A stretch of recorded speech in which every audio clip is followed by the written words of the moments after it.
우리가 건강하느냐, 질병의 고통에 시달리느냐, 우리의 노력만으로는 결정할 수는 없겠죠. 어떤 유전자적인 거. 그런데 우리가 보면은 타고난 기질에 의해서 모든 게 결정되지는 않아요. 장수한 사람들의 공통점이 두 개가 있는데, 하나는 혈중 인슐린 농도가 일반 도시 인구에 비해서 30%가 낮더라. 또 하나는 일반인에 비해서 유산균 자체가 2배 이상이 많고 유익균의 비율도 훨씬 더 많더라. 이거는 본인에 달려있는 거죠. 장수라는 얘기를 한다면 일단 병이 없어야 장수니까 한식 중에서 이야기하셨나 그러면 첫 번째는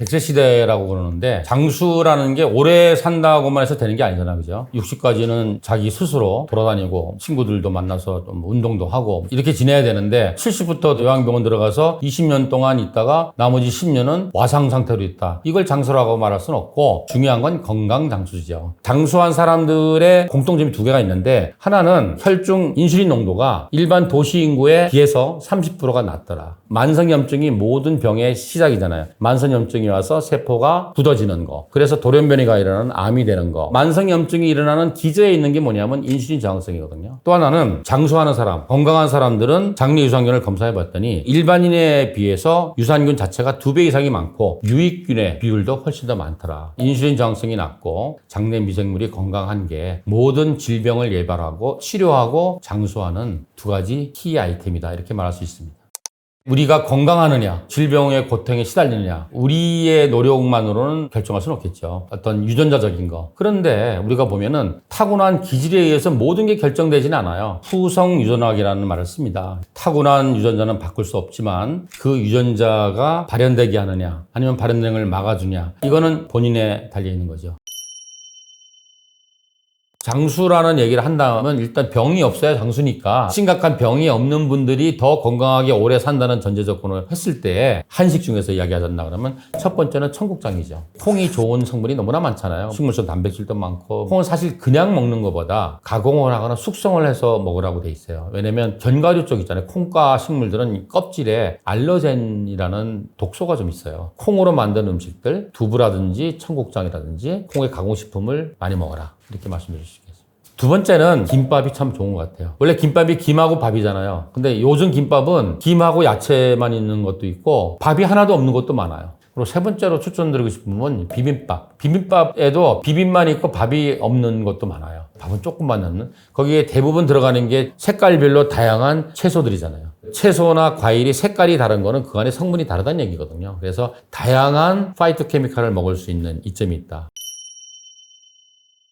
시기를 통해서 치유를 하겠다, 건강해지겠다라고 한다면 그 전체적인 원칙이 있어야 돼요. 첫 번째는 뭐가 중요하냐면은 균형 잡힌 시기를 해야 돼요. 동물성 음식보다는 채식 위주로 한다. 우리 인간은 원래 잡식 동물인데 동물성 음식을 줄이고 채식 위주로 간다는 자체도 편식이에요. 왜냐면 채소는 80%가 불용성 식이섬유이기 때문에 우리 몸에서 흡수가 안 되고 장에서 불렸다가 대변으로 나가는 거예요. 동물 쪽을 빼고 식물 쪽으로 간다 그러면 혼식할 때 양의 최소한 3배에서 5배 이상은 먹어줘야 돼요. 우리 병원에 이제 보통 자기 혼자 6개월에서 1년 정도 막 거슴요법 한다고 하면서 이제 불안해서 와요. 이거 제대로 하는 거야? 어떤 사람 말 들으면 뭐 고기가 좋다는데 뭐 골고루 먹으라는데 풀떼기만 먹으면 암을 치료하겠어? 이래가지고 피검사로 와요. 피검사를 쫙 해보면 정답이 나와요. 옛날 먹던 약만 먹었구나. 그러면 뭐냐면 해독이 쫙 돼요. 모든 요산, 간 수치 뭐 이런 거 쫙 빠져요. 그것들도 어느 정도까지 빠지냐면 창고치의 가장 낮은 부분이나 그 이하로까지 떨어져요. 그럼 뭐냐면 소식한 거거든. 소식은 참 건강에 좋은 거예요. 근데 그게 일정 기간이 있어요. 일정 기간 소식을 하면은 해독이 되고 어느 기간을 지나가면은 우리 몸에 필요한 영양소들이 부족해가지고 한마디로 체력과 기력과 면역력이 떨어져요.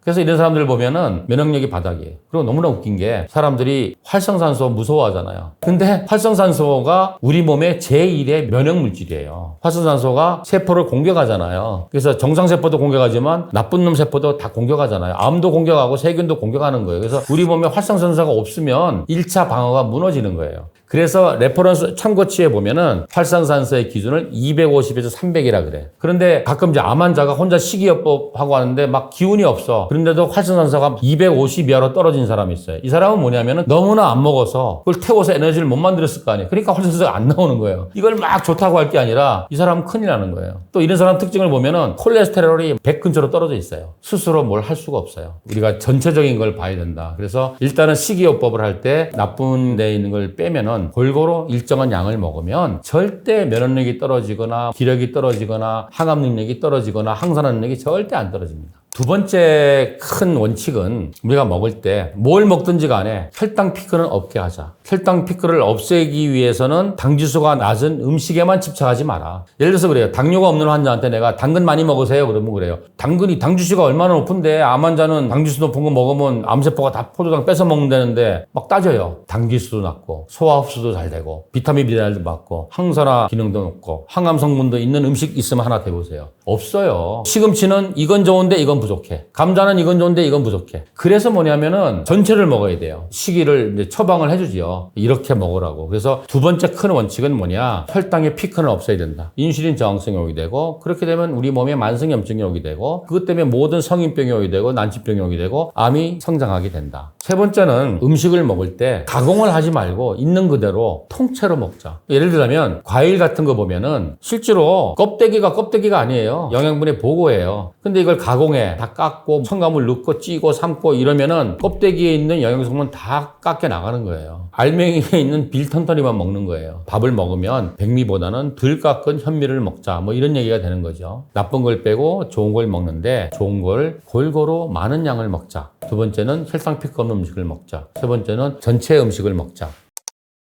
생활 습관을 통해서 질병이 생겼느냐, 질병이 예방됐느냐, 치료됐느냐를 전향적으로 연구할 수는 없어요. 장수마을이 나라마다 많잖아요. 이게 다 결과가 달라요. 이게 뭘 의미하냐 하면은 어느 하나의 요소만 갖고 우리가 장수하거나 건강하거나 병이 낫지 않는다는 거죠. 내 몸이 세포가 100조개인데 이거 먹으면 좋다 그래서 이거 먹었더니 암이 낫다. 그런 걸 듣고 싶잖아. 힘든 항암 이런 거 하지 말고 이것만 주기적으로 먹자. 이거는 틀린 거예요. 건강하기 위해서는 전체적인 그림이 있어야 돼요. 우리 몸은 유기체잖아요. 우리 몸의 유기체를 둘러싸고 있는 모든 환경들, 그중에 가장 중요한 게 음식이겠죠. 24시간 생화학 반응을 내 몸에서 돌아가고 있으니까. 그 다음에는 스트레스도 굉장히 중요하겠죠. 그 다음에는 운동도 굉장히 중요하겠죠. 자기를 둘러싸고 있는 환경을 바꿈으로 인해 가지고 내 몸 안에서 일어나는 생화학 반응을 바꿀 수 있다는 얘기죠.